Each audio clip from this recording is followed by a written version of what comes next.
All right, guys, we are in Dallas, Texas at a meetup. Thank you so much for coming out, guys. We really appreciate it.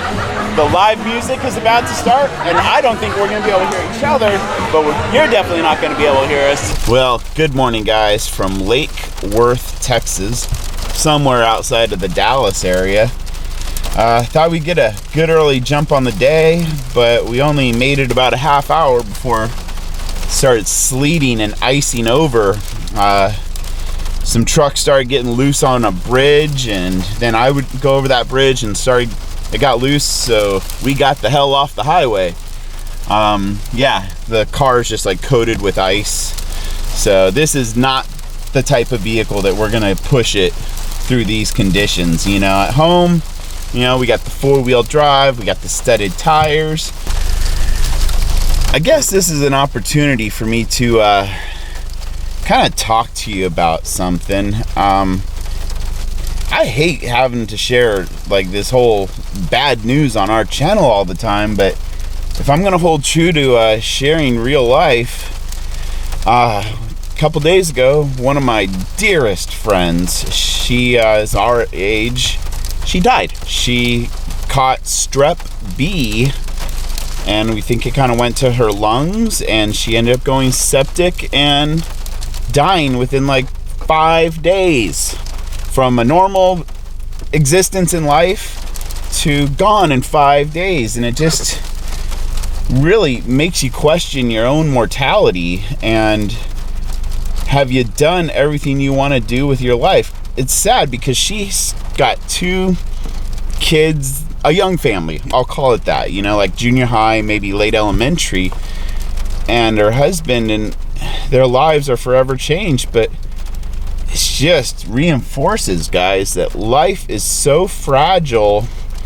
Don't procrastinate. If you got a dream, follow that thing. And if you got a dream and you got your ducks in a row financially and you're able to do it, and you're just procrastinating, maybe because of fear or other things, just follow those dreams, guys, because these shells that hold our souls, it does not take much. You know, if the time is right, just carpe diem, seize the moment. You know, it could even be like one of your children gets sick and you need to care for them, or one of your parents gets sick. You know, if your time is there and you have the means, and even if you're not ready, take those steps to get ready, make it happen. Don't just wait for it to happen, make it happen. So I guess that's my public service announcement for the day. You know, this technology really is great, guys, when you just get on your phone and see, you know, this weather and know that, hey, it's moving right on past us, and probably 20-30 minutes we'll be able to get back on the road.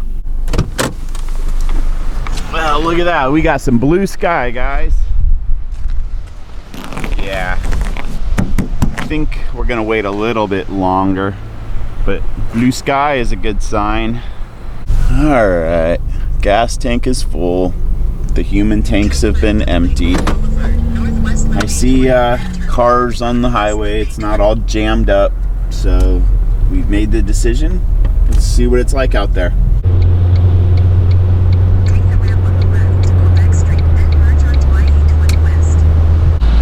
Got some red and blue lights going here. Let's see. Oh, it looks like just people stopped. Oh, the front ends are crunched.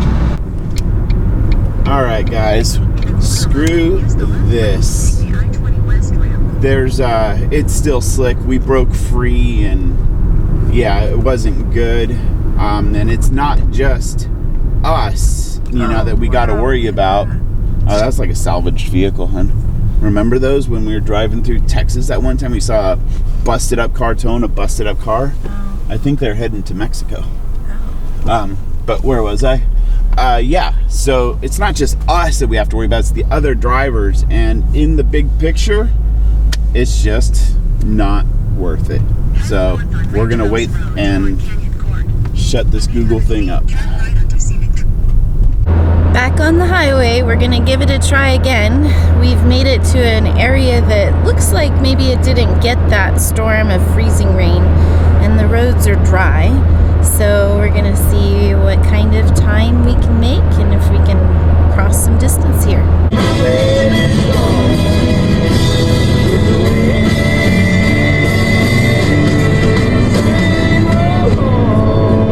Well, guys, I may make some jokes about Texas only being half the size of Alaska, but I'm always humbled whenever we drive through this state because it is humongous and there's such a diversity in terrain. You know, we're starting to get into a whole different agriculture area. There's cotton but man, yeah, I thought there'd be a chance of us making El Paso by the end of the day, but with all the weather delays that we had, we're still looking at like 400 miles to El Paso. That's a long drive for one day, especially when we've already put on a couple hundred or so. When the distance, now I'm back on my feet, just a man and his will to survive. Well, Ben has been nice enough to drive pretty much all day today, which has allowed me to be highly productive. I have been working on developing an app for his and hers, and it's looking really good. I need a few little things here and there to finish it off, and then it's something that we can launch in the near future, so that's very exciting. One of the things that we've done recently for our business is hire virtual assistants, and so I was working on their to-do list for the week. I had a friend suggest that we hire them about a year ago, and I read a book he gave me about how to prepare to hire for VAs, and it intimidated me so much that I put the book away and was like, all that time taken to prepare for them, I could just do the work. But then we saw them again in the fall and they brought it up again, and I was like, okay, fine, I'm just gonna hire some and maybe not do all this work to prepare for them and just give them, tasks. And we've had them for about 2 months now, and I wish I'd hired them 2 years ago. It's amazing. So helpful. And the thing about business is that you get to a point where you can't grow anymore because you are limited as the owners in time. And having the VAs has really expanded how much time we have dedicated towards our businesses, and it's made them grow better and faster, and it's also taken some of the strain off of us. So really nice, but I have to make to-do lists for them at the beginning of every week, so that's the long story of that task. We are definitely finding our way into the Texas oil field area. I can't say that it's very pretty, but Definitely lots of oil industry. yeah, there's oil rigs everywhere. Refineries and a nice stench in the air. But I guess if you're in the oil industry, that's the smell of money. It is. And if you drive a car, that's the smell of fuel. Or use anything petroleum based. It's 3 hours from where we are to El Paso, according to Google. I don't know if we're gonna make that tonight. It's like 4:30, so it's technically possible, but I guess it depends on how much longer Ben feels like driving and then how long I drive. I was joking and said, we just talked about it a minute ago, right before I turned the camera on, and he's like, I'm about ready for you to start driving, and I was like, or there's a microtel in 10 miles and we can just pull off and go to bed, because, I'm tired. I'm kind of fighting off the cold Ben and Dad had. I'm definitely not sick like they were. I just have a little bit of a cough and I'm kind of tired, but I have been slamming the vitamins, and every time I start to feel a little tickle again, I take some more, and it seems to be working. No, I won't be afraid.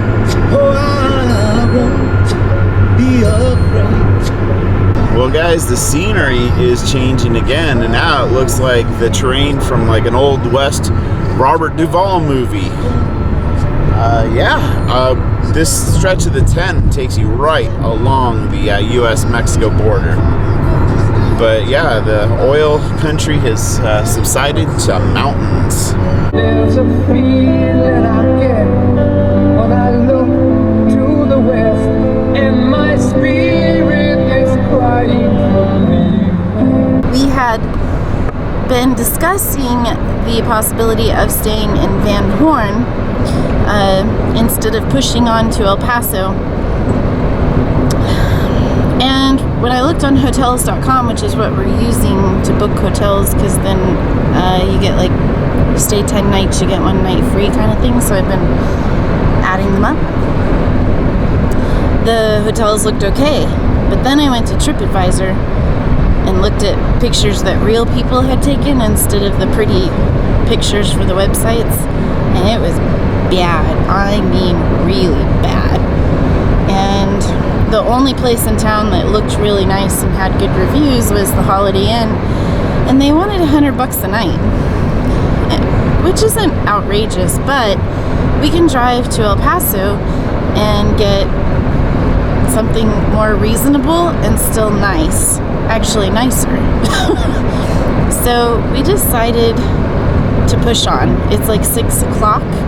And El Paso is 119 miles, and going on the 10, it can go pretty fast. So we can get there, you know, in a couple of hours.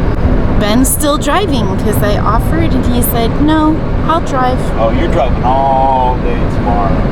No, I can't. And the day after. What are you talking Because about? I drove to Texas. Okay, we're not going to have this argument on the TV. Stuck in the middle with you, and I'm wondering what it is I should do. That is so freaky. I'm not exactly sure how this is legal.